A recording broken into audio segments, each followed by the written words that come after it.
जय हिंद। मेरा नाम है रोहित सिंह। अभी तक आपने अपने चैनल टॉप 5 करंट अफेयर्स को सब्सक्राइब नहीं किए हैं तो सब्सक्राइब कर ले और बगल के बेल आइकन को प्रेस कर दे। आज है 12 सितंबर और 12 सितंबर से जितने भी करंट अफेयर्स बनते वो आपके लिए टॉप 5 लेके आए हैं, जिसे एग्ज़ाम में पूछने की काफ़ी ज़्यादा संभावना होती है। ये करंट अफेयर्स आपके लिए रोज़ हम प्रोवाइड करते हैं। ये अप्रोक्स वीडियो 5 बजे से लेकर 6 बजे के बीच में ये अपलोड हो जाती है। बस आपको अपने अंदर एक हैबिट डालनी है, बिस्तर पे ही आँख खुलते ही ये वीडियो देखने की हैबिट डालनी है। यदि अगर आप ये वीडियो अगर रोज़ देखते हैं तो आपको कहीं भी किसी भी एग्ज़ाम में करंट अफेयर्स की कहीं भी कोई प्रॉब्लम नहीं होगी। चलिए तो फिर शुरू करते हैं। और चैनल पे आप पहली बार आए हैं तो हमारे चैनल को सब्सक्राइब करें, बगल के बेल आइकन को प्रेस कर दें। करंट अफेयर्स से जुड़ी महत्वपूर्ण तथ्य भी हम लोग साथ में देखेंगे। चलिए तो पहला प्रश्न है, हाल ही में शिक्षा को हमले से बचाने के लिए अंतर्राष्ट्रीय दिवस कब मनाया गया? शिक्षा को हमले से बचाने के लिए अंतर्राष्ट्रीय दिवस कब मनाया गया? तो ये मनाया गया 9 सितंबर को, यानी कि इस क्वेश्चन का ऑप्शन नंबर बी सही हो जाएगा। शिक्षा को हमले से बचाने का अंतर्राष्ट्रीय दिवस हर साल 9 सितंबर को संघर्ष और संकटग्रस्त क्षेत्रों में स्कूलों, छात्रों और शिक्षकों की सुरक्षा की तत्काल आवश्यकता पर प्रकाश डालने के लिए मनाया जाता है।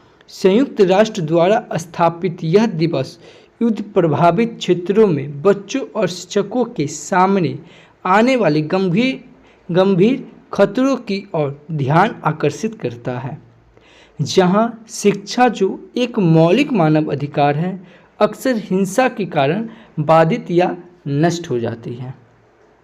अब यहाँ पे बात आई है दिवस की।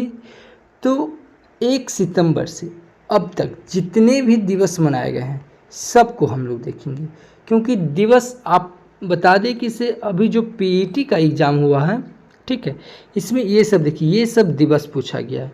और दिवस एक ऐसा चीज़ है कि इसे एक बार पढ़ने से याद नहीं होगा, तो जब जब दिवस की बात आएगी हम लोग पूरा रिकॉल करेंगे।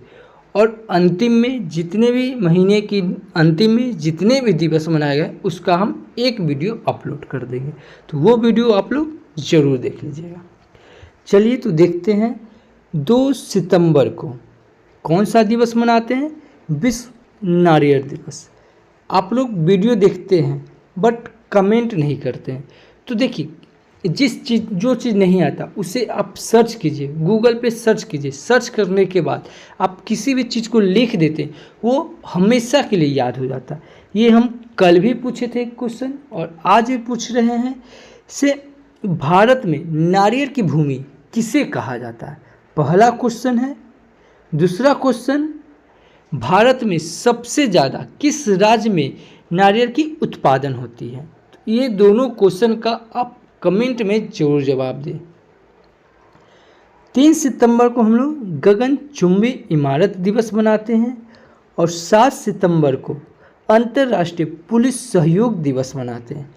8 सितंबर को विश्व साक्षरता दिवस, और विश्व साक्षरता दिवस के साथ साथ विश्व फिजियोथेरेपी दिवस भी हम लोग 8 सितंबर को मनाते हैं। ये है पीईटी के एग्ज़ाम में पूछा है, जो 6 सितंबर के फर्स्ट शिफ्ट में ये क्वेश्चन पूछा है, विश्व उपभोक्ता अधिकार दिवस कब मनाते हैं? तो ये 15 मार्च को मनाते हैं। उसके बाद 6 सितंबर को सेकेंड शिफ्ट में क्वेश्चन पूछा था कि विश्व पर्यटन दिवस कब मनाते हैं? तो ये 27 सितंबर को मनाते हैं। और 7 सितंबर के फर्स्ट शिफ्ट में पूछा था कि अंतर्राष्ट्रीय ओलंपिक दिवस कब मनाते हैं? तो ये 23 जून को मनाते हैं। और 7 सितंबर को ही सेकेंड शिफ्ट में ये प्रश्न आया था कि राष्ट्रीय बालिका दिवस कब मनाते हैं? तो ये 24 जनवरी को मनाते हैं। और 7 सितंबर को सेकेंडरी शिफ्ट में यही प्रश्न आया था कि अंतर्राष्ट्रीय बाघ दिवस कब मनाते हैं? तो ये 29 जुलाई को। ये हम लोगों के लिए ये इम्पोर्टेंट हो जाता है, क्योंकि आगामी आने वाला एग्ज़ाम में ये करंट अफेयर्स काफ़ी इम्पोर्टेंट मायने रखता है। ये दिवस फिर अगले आगामी एग्ज़ाम में पूछने की ज़्यादा संभावना बनती है। चैनल पे नए हैं तो चैनल को सब्सक्राइब कर लें, बगल के बेल आइकन को प्रेस कर दें और सोशल मीडिया जो ग्रुप है व्हाट्सएप, फेसबुक, वहाँ पे आप शेयर जरूर करेंगे। चलिए आगे देखते हैं।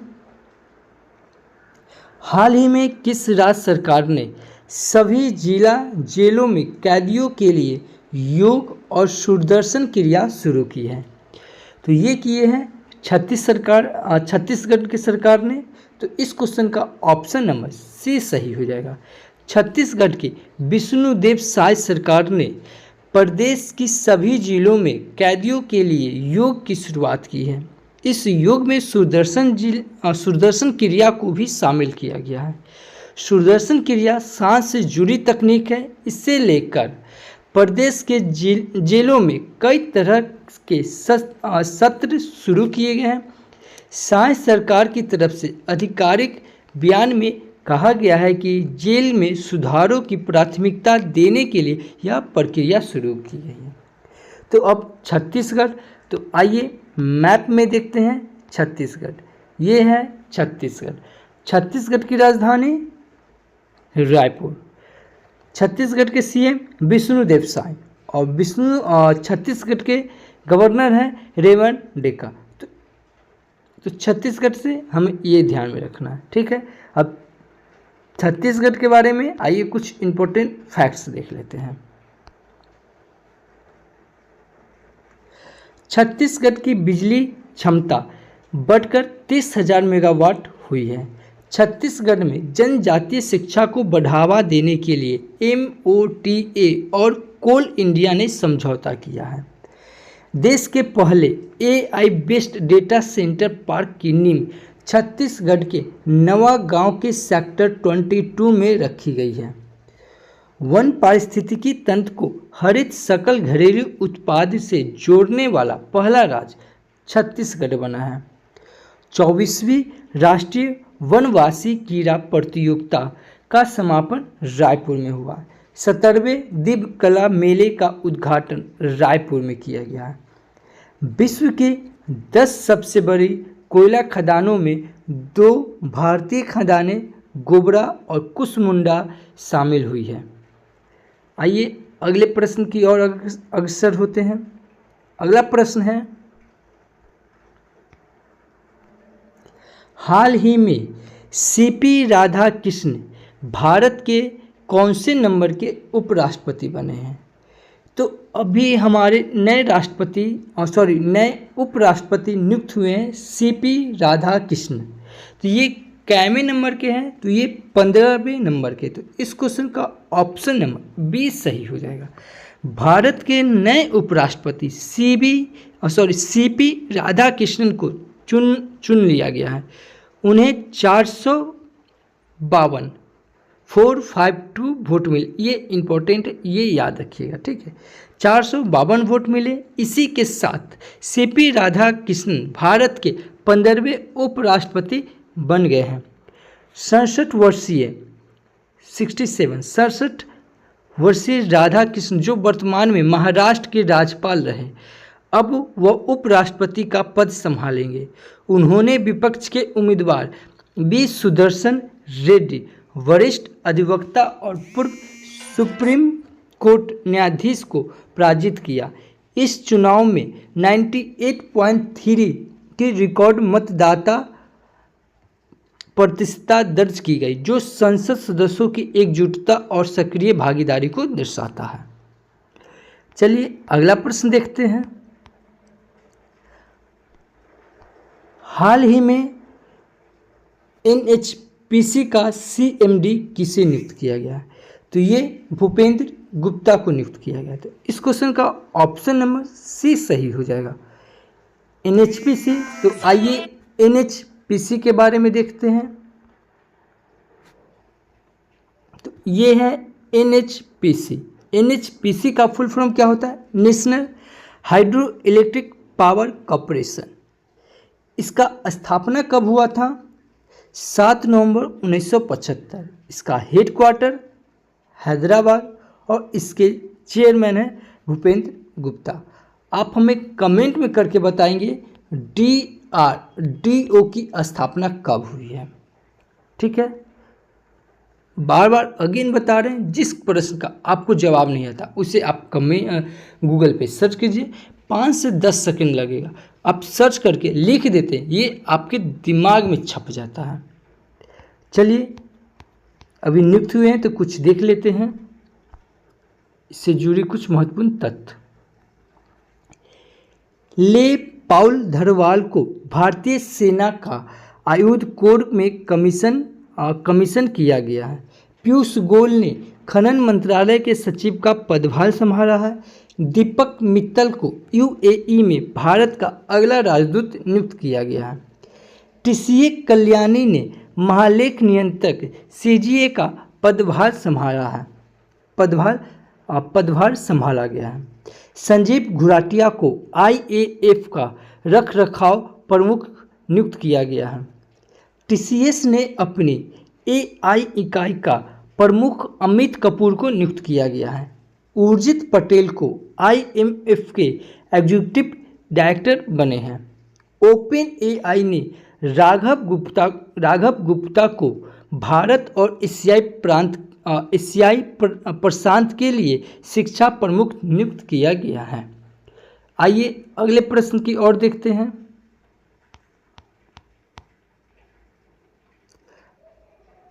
अगला प्रश्न है, हाल ही में भारत की साक्षरता दर बढ़कर कितने प्रतिशत हुई है? तो ये जो भारत की साक्षरता दर बढ़ी है ये 80.9%। तो इस क्वेश्चन का ऑप्शन नंबर बी सही हो जाएगा, 80.9%। भारत ने एक बड़ी साक्षरता उपलब्धि हासिल की है। देश के राष्ट्रीय साक्षरता दर 2011 में 74% थी, लेकिन इससे ये 2023-24 में बढ़कर ये 80.9% हो गई। यह घोषणा केंद्रीय शिक्षा मंत्री धर्मेंद्र प्रधान ने अंतर्राष्ट्रीय साक्षरता दिवस 2025 के अवसर पर वर्चुअल संशोधन में की है। आइए अगले प्रश्न की ओर। हमारा अगला प्रश्न है, हाल ही में भारत ने CAFA नेशन कप 2025 में कौन सा पदक जीता है? तो ये कांस्य पदक जीते हैं। तो इस क्वेश्चन का ऑप्शन नंबर ए सही हो जाएगा। भारतीय फुटबॉल टीम ने ताजिकिस्तान की हिसोर सेंट्रल स्टेडियम में खेले गए CAFA नेशन कप 2025 के तीसरे स्थान के मैच में ओमान को पेनल्टी शूट आउट में 3 से 2 से हराकर कांस्य पदक हासिल किया है। यह भारत की ओमान पर पहली अंतर्राष्ट्रीय जीत है जो इस उपलब्धि को और भी खास बनाती है। चलिए अगले प्रश्न की ओर। हमारा अगला प्रश्न है, हाल ही में कौन सा राज्य 99.3% साक्षरता के साथ पूर्ण साक्षर राज्य घोषित हुआ है? तो ये हुआ है हिमाचल प्रदेश। तो इस क्वेश्चन का ऑप्शन नंबर सी सही हो जाएगा। भारत की शिक्षा व्यवस्था में एक महत्वपूर्ण मील का पत्थर स्थापित करते हुए हिमाचल प्रदेश को पूर्ण साक्षर राज्य घोषित कर दिया गया है। राज्य ने 99.3% साक्षरता दर हासिल कर ली है। यह घोषणा मुख्यमंत्री सुखविंदर सिंह सुक्खू ने शिमला में आयोजित उल्लास मेला 2025 अंतर्राष्ट्रीय साक्षरता दिवस के शुभ अवसर पर की है। अब हिमाचल प्रदेश, तो ये है मैप में हिमाचल प्रदेश।